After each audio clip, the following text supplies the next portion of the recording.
Hi, I'm Jackie Knowles of Glasswork Pixie, partnering with Oceanside Glass and Tile to bring you this instructional Fusing Fundamentals video series. And you've made it all the way to the last lesson.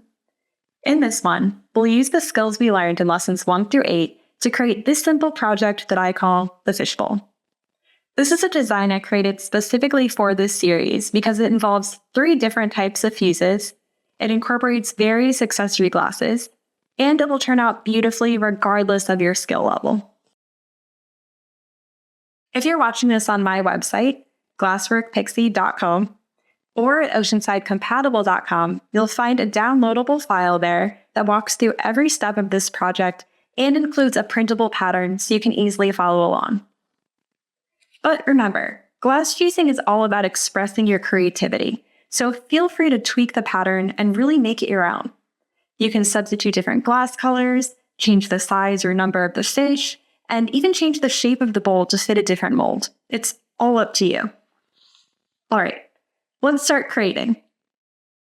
First, let's make sure we have everything we need. The glasses used in this project are a sheet of Oceanside Compatible dark blue white wispy, light blue white wispy, pale blue white wispy, and clear white, all to make the base layer strips. Crystal clear to make the clear cap, sunflower opal and orange opal to make the fish, a turquoise blue opal noodle to make the accent lines, coarse crystal clear frit, or just scraps from the crystal clear sheet used for the cap, to make the bubbles, and just the tiniest little shards of black opal for the fish eyes.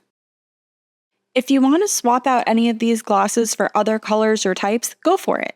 Just remember that as we learned in Lesson 3, all the glass used in a single fusing project must be compatible.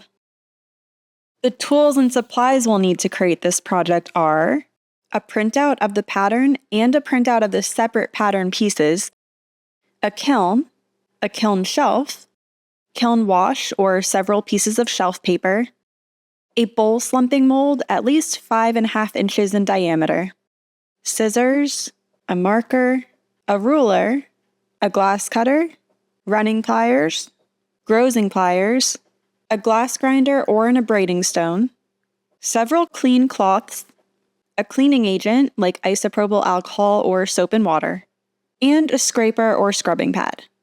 A pair of tweezers and some kiln glue will also come in handy, though they're not absolutely required.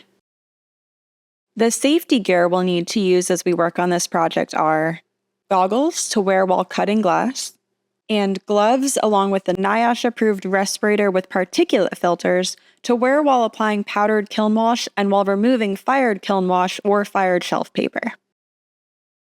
Now that we have everything we need, let's start with step 1, preparing the kiln shelf and slumping mold. Follow the steps we learned in Lesson 7 to either apply kiln wash or shelf paper to both your shelf and your mold. If you're using paper, the first shelf firing will only require a small square of about 4 by 4 inches. If you're using kiln wash, kiln dry your shelf first, followed by your mold second, since we'll be using the shelf first. Now let's go to step 2, preparing the pattern. Grab your copies of the full pattern and the separate pieces. I've chosen to laminate mine, but this isn't a necessity. The full pattern can be taped to your work surface so you can build the project on top of it. Use the other pattern template to cut out the individual shapes of the base layer strips, the fish body, and the cap. Note that pieces 1 and 2, 3 and 4, 5 and 6, and 8 and 9 are mirror images of each other, so you only need 1 pattern cutout per each of those pairs. Also note that we're going to be using small glass scraps for the fish fins, so you don't need to worry about cutting out the pieces for those really tiny bits. Set these pieces aside once they're all cut out. Step 3 is to make the bubbles. If your kiln shelf is ready, you can start making them now. If you're still waiting for it to fire, you can move on to step 4 and then come back here to step 3 when it's done. To make the bubbles, Scatter some of the clear frit onto the kiln shelf. The pattern requires 16 bubbles, but you'll probably want several to choose from, so I'd recommend adding some extra. The grains don't have to be positioned far apart, but make sure they're not touching. And if you don't have pre-made frit, you can use your grozing pliers to nibble off chunks of your clear glass sheet to create your own frit particles. Once they're positioned on the shelf, bring the frit pieces up to a full fuse to form them into perfect little circles, a process we learned about back in Lesson 4. You can move on to the next project steps while you wait for your bubbles to form, but once they're fired, remove them from the shelf and set them aside. Then, clean and re-prime your kiln shelf, since we'll use it to fire the base layer next. If you're using shelf paper, you'll need a large enough piece of paper to fit the entire project, a square of about 6 by 6 inches. Next is step 4, making the bowl base. This step entails cutting out the strips and the cap from sheet glass using their corresponding pattern pieces. Piece numbers 1 and 2 are cut from clear white sheet glass. Piece numbers 3 and 4 are cut from pale blue white wispy. Piece numbers 5 and 6 are cut from light blue white wispy. Piece number 7 is cut from dark blue white wispy. And piece number 10 is cut from crystal clear. The order and technique of exactly how you cut these shapes is up to you. I like to work with one color at a time, first tracing the pattern template edges, and then using a ruler to mark full strips of the necessary width. I score the glass along this straight line, then use my running pliers to break off the long strips. Finally, I use a combination of my running pliers and grozing pliers to break away the smaller pieces. Once all the glass is cut, it might have to be refined, depending on how closely your cuts match the pattern. Just like with cutting the glass, you can use whatever technique and order you want to shape the pieces, including using a grinder, an abrading stone, or just grozing pliers. My preferred method is to lay each piece on top of the pattern template one at a time and mark any areas that need refinement. Then, I use my grinder to get the shape to match more precisely. I build out the piece on top of the pattern, refining as I go, until I'm happy with how everything fits together.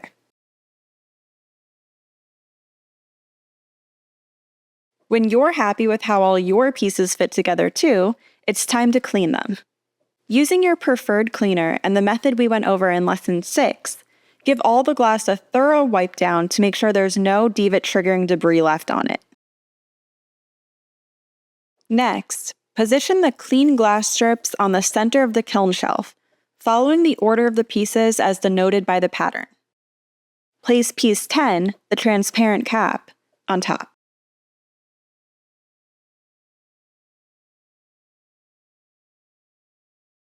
Bring these pieces up to a full fuse to form them into a single, solid layer. Don't forget to write down the firing schedules you use throughout this project. As we learned in Lesson 2, it's important to keep careful track of firing schedules and project outcomes so you can make adjustments to future firings if necessary. While you're waiting for the bowl base to full fuse, you can start on step 5, making the fish. Trace and cut pattern pieces 8 and 9 from orange opal and sunflower opal. Just like with the bowl base pieces, you might need to refine them a bit to get them to match the pattern more closely. To make the fins and tails of the fish, find small scraps or pieces of frit of orange opal and sunflower opal that look fitting. And remember that you can use your grozers if you don't have pre-made frit. Part of the fun of fusing is letting the glass transform into a unique shape in the kiln, so don't worry about finding perfectly precise shapes for the fins. Whatever little bits look interesting to you will be perfect. And don't forget to find a very tiny little bit of black opal for each fish's eye. Once you've picked out just the right fishy details, set them all aside and move on to step 6, making the accent lines. These lines will be placed at the top and bottom of the bowl, marking the separation between what I envision to be the sea and the sky. To make these lines, hold the turquoise blue opal noodle along the pattern line between pieces 1 and 3, and mark where it'll need to be cut to fit along the seam. Then, as we learned how to do in Lesson 5, cut the noodle to the correct size. Just like with the sheet glass pieces, you might need to lightly refine the ends if you want them to perfectly match the curve of your bowl. When you're done with one of these noodle lines, repeat the process for the other. Since I'm a strong proponent of originality and creativity, I want to encourage you to pause at this part of the project and consider whether there are any unique details you can think of that would add to this piece. You've learned a ton of skills throughout this series, and now could be a great time to put some of them to use. For instance, maybe you want to flame bend some squiggly stringer seaweed? Or maybe you want to distinguish one of the sea strips with some interesting frit texture.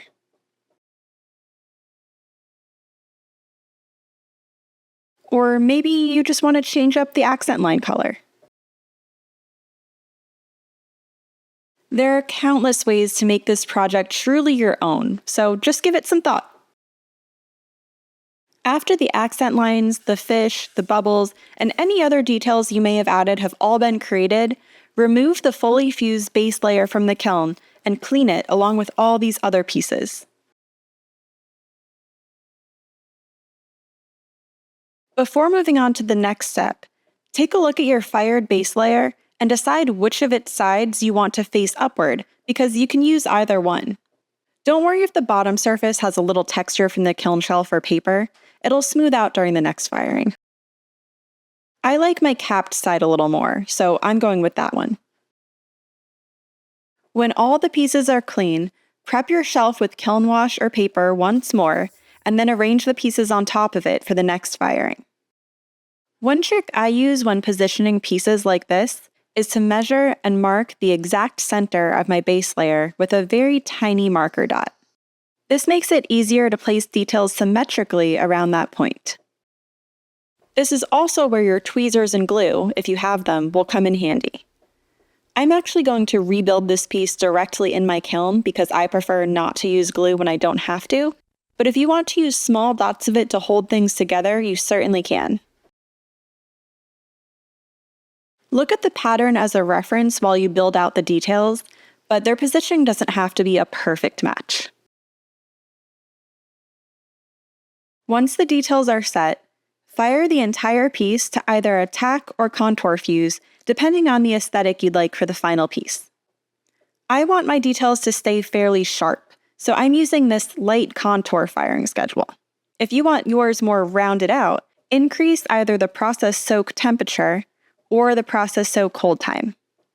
If you need a refresher on adjusting schedules for different fuses, you can always revisit Lesson 2 of this series.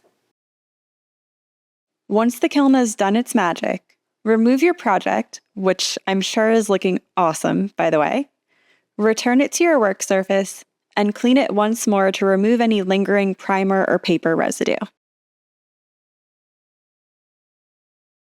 Then go on to step 10, slumping the bowl. Center the project atop your mold and elevate it within the kiln, as we learned how to do in Lesson 8. Then bring the kiln up to slumping temperature to allow the glass to take the shape of the mold. Finally, remove the slumped piece from the kiln, clean off any paper or primer residue, and admire your beautiful work. And recall from Lesson 8 that if it hasn't quite slumped to your liking, you can refire it within the mold at a higher process soak temperature or with a longer process soak hold time. Wrap things up by observing what you love about the final piece, as well as any areas you think could be better, and make notes for future reference so you can keep improving. Now, go display that lovely handiwork somewhere where it'll be appreciated. Thanks for sticking with me all the way through this series. I've had so much fun sharing my glassworking knowledge with you in a way that you've hopefully found empowering and inspiring. Although this technically was the last lesson in this series, there are actually 3 more supplementary lessons that go over tips for designing fused glass patterns, common fusing issues and their solutions, and fused glass safety. So definitely go give those a watch if you want to soak up all the glassworking knowledge you can. And finally, if you enjoyed this instructional series and found it valuable, check out more of the glassworking resources available on my website, glassworkpixie.com, and on Oceanside Glass and Tile's website, oceansidecompatible.com. You can also find lots more of our respective content through our various social media channels. Thanks for following along.